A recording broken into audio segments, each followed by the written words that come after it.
अस्सलाम वालेकुम, खुशामदीद। उर्दू खबरनामा लेकर मैं इकरा नबी हाजिर खिदमत।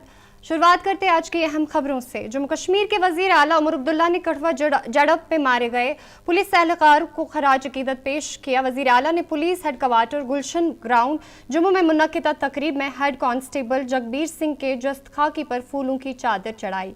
इस दौरान deputy chief minister Surendra Chaudhary, वजीर Satish Sharma, director general of police Nalin Prabhat और CRPF, BSF और फौज और पुलिस के दीगर आला अफसरान भी तकरीब में शरीक हुए। वाज़ेह रहे इस झड़प में 4 पुलिस एहलकार और 2 मिलिटेंट मारे गए।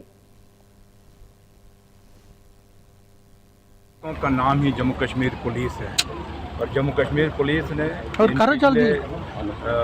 कितने सालों से लगातार शहादतें दी हैं और जिसके कारण आज जम्मू कश्मीर मजबूत और हिंदुस्तान मजबूत है।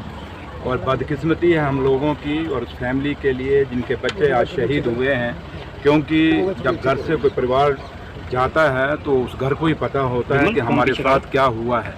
यही बात जहाँ तक ताल्लुक़ है कि परिवार के लिए ये फ़ख्र की भी बात है कि हिंदुस्तान की मजबूती के लिए और जम्मू कश्मीर की मजबूती के लिए इन बच्चों ने शहादतें दी हैं। 4 बच्चे शहीद हुए हैं जम्मू कश्मीर पुलिस, हमारी पुलिस के। और आज हम सब के फिर नमन है और इन बच्चों को श्रद्धांजलि देने के लिए आए हैं। ऑनरेबल चीफ मिनिस्टर साहब जनाब उमर अब्दुल्ला साहब भी आपके सामने अभी यहाँ से निकल के गए हैं और अब सतीश शर्मा साहब और मैं वहाँ पे कि भगवान इनकी आत्मा को शांति दे, चढ़ने की लिबास दे और परिवार को इतनी हिम्मत दे कि वो इस सदमे से बाहर निकल सके। चैलेंज तो है और ये जम्मू कश्मीर आज से चैलेंज नहीं देख रहा है, ये 90 से आज तक लगातार ये चैलेंजेस जम्मू कश्मीर देख रहा है। जम्मू कश्मीर की पुलिस देख रही है, हमारे लोग देख रहे हैं, सिक्योरिटी फोर्सेस, आर्मी है, चाहे CRPF है, BSF है, सब देख रहे हैं। तो इसलिए सरकार की तरफ से, चाहे वो दिल्ली की सरकार है, चाहे जम्मू कश्मीर की सरकार है, कभी हम नहीं चाहेंगे कि हमारे बच्चे शहीद हों। लेकिन जो लोग इन चीज़ों के पीछे हमारे बच्चों को शहीद कर आ रहे हैं और जिनकी साजिशें बॉर्डर के पार से आ रही हैं, उनको भी समझना चाहिए कि 30 साल आपको हो गए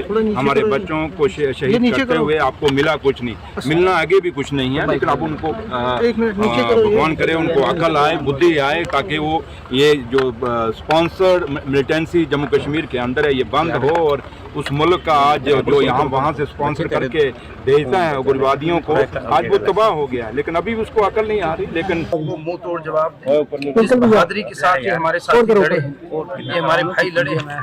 मैं जम्मू कश्मीर पुलिस को ये कहना चाहूँगा कि ये पहली बार शहादत नहीं हुई, लेकिन उन्होंने जिस तरह हमारे जवानों ने पाकिस्तान से आए हुए इन दहशतगर्दों को जवाब दिया, अभी तक एनकाउंटर जारी है। इन्होंने और पता नहीं कितना नुकसान करना था, लेकिन इन्होंने अपनी जान की आहुति दी इस देश के लिए।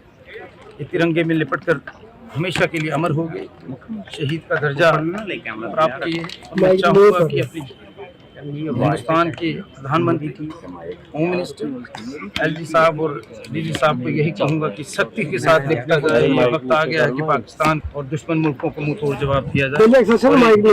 हादसे के साथ ये परिवार गुज़िश्ता कई दिनों से जम्मू के कठुआ इलाके में मिलिटेंटों और फोर्सेस के दरमियान होने वाली झड़प के बाद जम्मू श्रीनगर कौमी शाहरा पर सिक्योरिटी मजीद सख्त कर दी गई है। शाहरा पर मुख्तलिफ मकामात पर सख्त चेकिंग के लिए नाके लगाए गए हैं।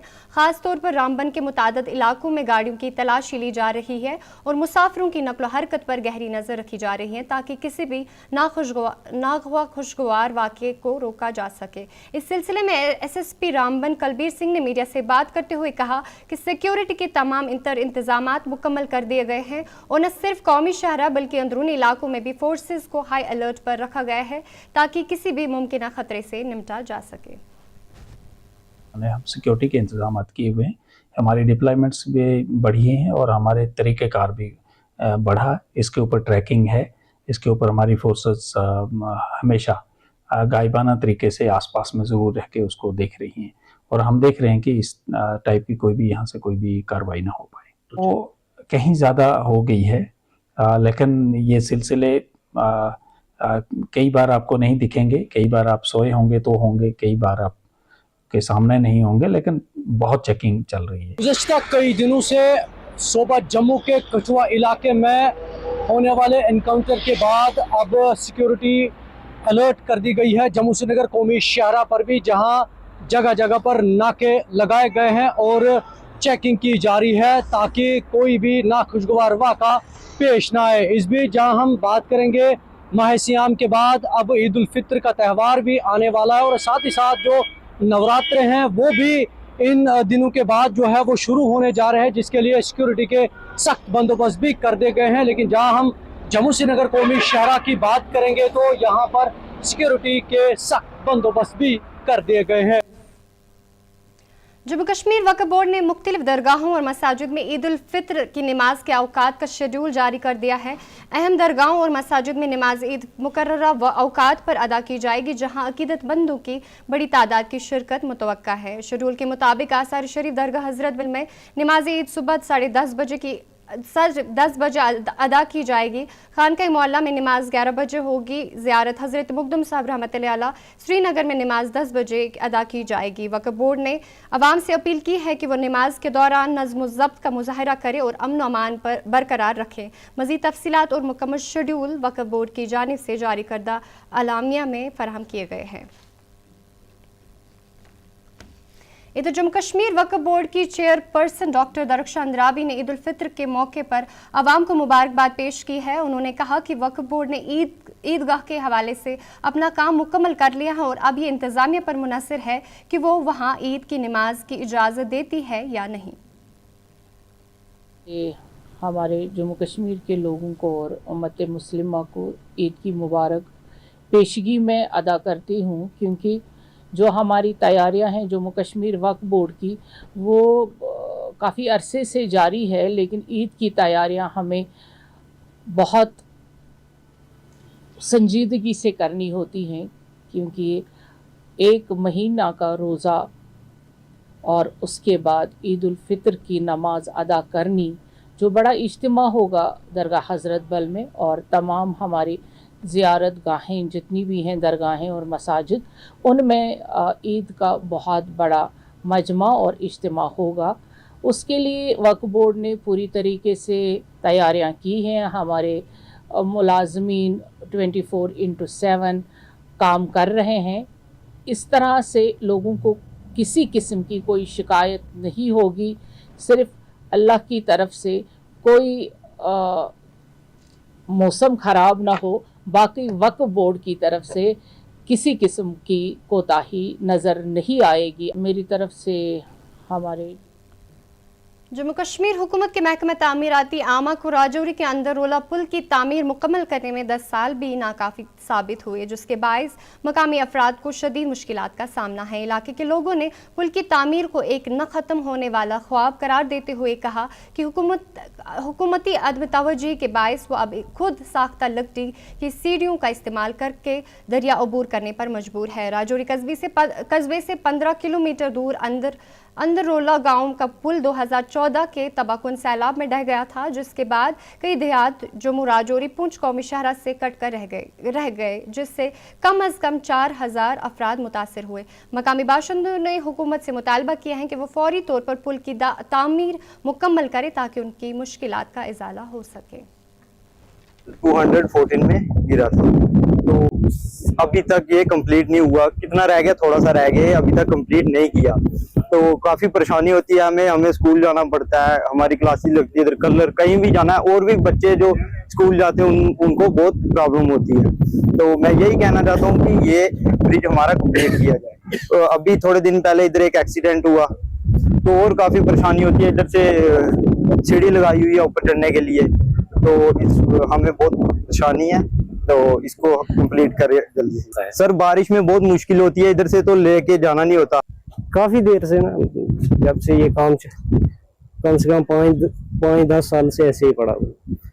आज तक कभी किसी ने यहाँ पर गौर नहीं फरमाई? किसी ने नहीं फरमाया, ऐसे ही जैसे जब बारिश होती है नदी में पानी भर जाता है, तो कोई बीमार हो जाए तो उसको हॉस्पिटल तक कैसे लेकर जाए, कैसे ले? मैं अभी पीर बाबे पे जा रहा था साहब, तो जब मैंने देखा काफी लोग खड़े थे, मेरे को क्वेश्चन किया कि आपको क्या परेशानी है। मैं साहब मैं हाथ में लाठा पकड़ा हुआ, मैं सोचा चलो मैं फौजी एक्समैन होते नाते चलो पीर बाबे पे सच करके आता हूँ, जैन करके आता हूँ, तो इसलिए आया। तो ये हमें बड़ी बुरी कंडीशन है, ये तारे लगी, ये तारे पकड़ कर ऊपर चलना पड़ता है, नहीं तो लाठा पकड़ा। बेरोजगारी के खात्मे और बडगाम को दूध की पैदावार में नुमायां जिला बनाने के लिए कबाइलों में 50 गाय मुफ्त तकसीम की गई। कबाइली सब प्लान के तहत 50 घरानों में 50 गायें तकसीम की गई। ये तकरीब रंग जबल खान साहब बडगाम में मुनक्किद हुई, जहां इस स्कीम का मकसद बडगाम को दूध की पैदावार में नुमायां मुकाम दिलाना और जिला में रोजगार के मौके पैदा करना था। इस मौके पर MLA सैफुद्दीन भट्ट ने मीडिया से बात करते हुए कहा कि इस स्कीम का बुनियादी मकसद रोजगार के मौके पैदा करना और नौजवान को मुख्तलिफ पेशों से जोड़ना है। उन्होंने मजीद कहा कि आवाम को चाहिए कि वो आगे आएं और इन सरकारी स्कीमों से भरपूर फायदा उठाएं। वहीं मकामी लोगों ने भी इंतजामिया का शुक्रिया अदा करते हुए कहा कि वो ऐसी मजीद स्कीमों की उम्मीद रखते हैं ताकि उनका मयार जिंदगी मजीद बेहतर हो सके। में ये गाय बांटी जाती हैं इस वक्त, ये एक रोजगार का वसाइल है। इससे ये कोई 10-20% हुआ, लेकिन हम तो 100% ऐसी स्कीम वहाँ लागू करना चाहते हैं हर डिस्ट्रिक्ट में, हर तहसील में, क्योंकि बेरोजगारी बहुत है। इससे हमें रोजगार मिलेगी, नौजवानों को रोजगार मिलेगा। और इसके साथ मेरी गुजारिश है कि और भी जो स्कीमें हैं वो लागू की जाएं। ये स्कीम है special central assistance to tribal sub plan. आ गया। इसमें हमने का गाँव का इंतखाब किया है, विलेज आइडेंटिफाई हुआ था स्टेट डिपार्टमेंट से ही, जहां हमने उनको फ्री ऑफ कॉस्ट हमने इनको गाय उनको अवेलेबल की है। तो इसके बाद हमें वहाँ पर AMCU भी देना है उनको एक सेल्फ हेल्प ग्रुप हम वहाँ पर बनवाएंगे, जिनके तहत इस सेल्फ हेल्प को हम एक और हम बेनिफिट देंगे, जिसको हम कहते हैं अंडर HADP में। तो जो प्रोड्यूसर होगा वो उसको अच्छी खासी कमाई मिलेगी और जो कंज्यूमर हो उसको क्वालिटी दूध मिलेगा। तो ये हमारा मकसद, जो इसमें मिडिल मैनशिप जो है वो हमने उसको खत्म करनी है। जहाँ भी ये हमारी कम्युनिटी के ST वाले लोग रहते हैं, उनके लिए ये एक स्कीम है कि उनको एक गाय दे देंगे फ्री, ताकि वो रोजगार अपना पैदा करे और अपने लिए भी कमाई हासिल करे, अपने बच्चों के लिए भी रोजगार पैदा इससे करे। तो ये स्कीम आज पहली बार 4 सालों बाद ये इम्प्लीमेंट हुई। 4 साल ये नहीं हुई थी, 4 सालों बाद ये इम्प्लीमेंट की, मेहनत से की। सेक्रेटरीट में जम्मू में ऑनरेबल मिनिस्टर से जावेद साहब से भी, जावेद राणा साहब भी मैंने राब्ता किया, फिर कमिश्नर सेक्रेटरी से भी, और ये प्रोग्राम इम्प्लीमेंट करने के लिए। गांदरबल में ईद उल फित्र की आमद के साथ ही बाजारों में रश बढ़ गया है, जहां लोग बेकरी, गोश्त और कपड़े खरीदने में मसरूफ हैं। ताहम जरूरी अशया की बढ़ती कीमतों ने आवाम को परेशान कर दिया है। एक मकामी शहरी ने महंगाई पर तशवीश का इजहार करते हुए हुकूमत से रिलीफ देने की अपील की और कहा कि बेरोजगारी अरूज पर है और बढ़ती महंगाई लोगों की रोजमर्रा की जिंदगी में परेशानी का सबब बन चुकी है। महंगाई और माली मुश्किलात से दो चार आवाम ने हुकूमत से फौरी इकदाम उठाने और ईद से कबल मुआशी रिलीफ फराहम करने का मुतालबा किया है। है मार्केट में अगर देखा जाए कि तरह तरह के यहाँ पे दुकान लगे हुए हैं, स्टॉल लगे हुए हैं और ईद की खरीदारी जोर शोर से हमारे यहाँ चल रही है। तो इस चीज़ को लेके आपकी वसातत से मैं ज़िले गांदरबल की इंतज़ामिया को मुदबाना गुजारिश करता हूँ कि आज इस ईद पे अपने बाज़ारों में ख़ास ख्याल रखें, ताकि जो हमारे गरीब और गुरबा लोग हैं जो हमारे बीच में रहते हैं, जिनकी कमाई कम है, और ऊपर से अगर देखा जाए जहाँ तक ईद का सवाल है, सभी लोग इस वक्त तैयारियां कर रहे हैं। आधे लोग रोटियां ले रहे हैं, आधे लोग सब्जियां ले रहे हैं और तरह तरह के डिशेस ले रहे हैं। लेकिन अगर हम मार्केट में जाते हैं तो महंगाई अरूज पे है और इतनी महंगाई कि अगर कोई गरीब इंसान है वो प्रेफर नहीं कर सकता। इसलिए हमारी गुजारिश रहेगी उन तमाम दुकानदारों से भी जो डिस्ट्रिक्ट में इस वक्त जाए तो लोग अच्छी तरह से घूम नहीं सकते और ना ही कुछ खरीद सकते हैं, क्योंकि महंगाई इस टाइम बहुत ज़्यादा है। क्या कुछ कहते हैं आप ईद के हवाले से? ईद के हवाले से बस हम यही कहेंगे अपने गवर्नमेंट से कि लोगों में कुछ तहसीलदार पहलगाम निसार अहमद ने म्यूनसिपल कमेटी पहलगाम के अफसरान के हमरा आज बाजार का मुआयना किया ताकि आवाम को ईद उल फित्र के मौके पर मयारी और मुनासिब कीमतों पर ज़रूरी अशिया दस्तयाब हो सके। मौके पर तहसीलदार ने मीडिया से बात करते हुए कहा कि आज इस खास ड्राइव को इस मकसद से चलाया गया कि ईद उल फित्र के मौके पर आम लोगों को बाजार में किसी तरह की कोई परेशानी ना हो। उन्होंने कहा कि ईद पर लोगों को सही कीमतों पर सही सामान मिल सके, इसके लिए एडमिनिस्ट्रेशन पूरी तरह से तैयार है।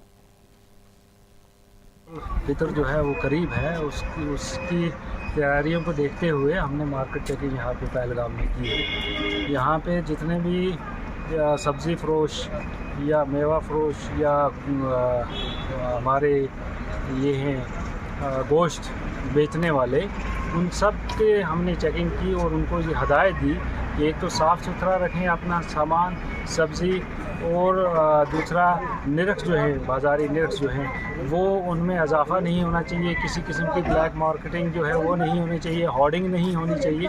तो ये इनको हदायत की और जहाँ कहीं हमें वायलेशन देखी वहाँ हमने फ़ाइन भी इनको इम्पोज़ किया है, और जहाँ सड़ी गली सब्ज़ियाँ जो हैं वो देखी उनको हमने मौके पे ही डिस्ट्रॉय किया है। तो ये कंटिन्यू प्रोसेस है। उर्दू खबरनामा में इतना ही, कल फिर हाजिर होंगे, तब तक आप देखते रहिए वॉइस टीवी उर्दू। इकरा नबी को दीजिए इजाज़त, खुदा हाफिज़।